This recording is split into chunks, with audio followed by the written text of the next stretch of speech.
Once upon a time, French researchers thought, so hey, ladybugs get rid of aphids, right? So what if we bring over even bigger ladybugs? That'll get rid of them even faster, right? Unfortunately for all involved, that turned out to be a huge mistake. Not only did the Asian variants outcompete, if not flat out eat the native ladybugs, when they ran out of things to eat, they gained an appetite for grapes, becoming the pests that they were meant to destroy. Not to mention their much less ideal methods of staying warm for the winter. When a European ladybug finds somewhere to live, they'll just vibe solo, maybe invite a friend or two over to chill. Meanwhile, the Asian variants decide to call up all their friends to hang out for the winter. And their friend groups can be up in the thousands. I know this is a huge tangent away from Pokemon, but I just had to give you a glimpse of how deep the rabbit hole goes. Plus, I think this could make for an interesting story if it was somehow adapted into the world of Pokemon. Imagine an entire Kalos variant of Ledyba, if not flat out new species, that used to be dominant in Kalos, only for them to introduce the Ladybas from the Johto region and become the Ledyba that we know it today. I should clarify, while this was a huge hit to the European variant of Ladybug, allegedly they still exist in France, and at least one researcher is hopeful that the European variant will be able to adapt and overcome the invasive Asian variant. Granted, this is a bit tricky to talk about. There's so much mixed information about invasive ladybug species out there on the internet.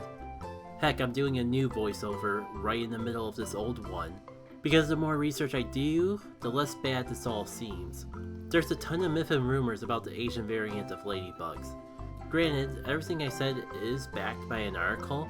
The only thing I would really want to correct in post is that it's not as terrible of a mistake as I made it out to be in that intro. They were introduced artificially into the environment, but they're not as harmful to the environment as some of the things I looked up made it seem. It seems that they're more of an annoyance and a nuisance, rather than an actual threat, which is kind of ironic considering that we people are responsible for them getting here in the first place. But if nothing else, I think this is a good lesson to all that bigger is not always better.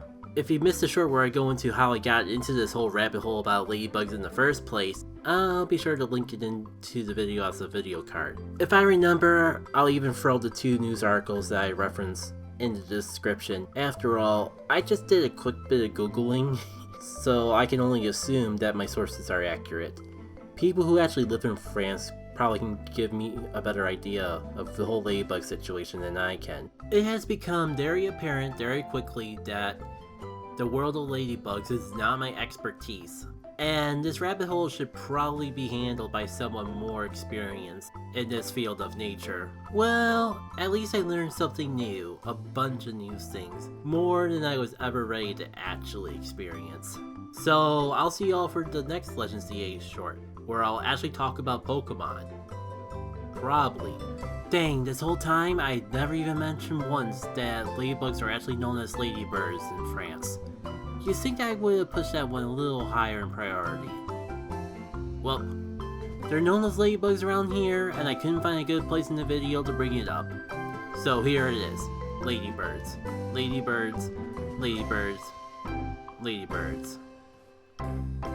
Take care.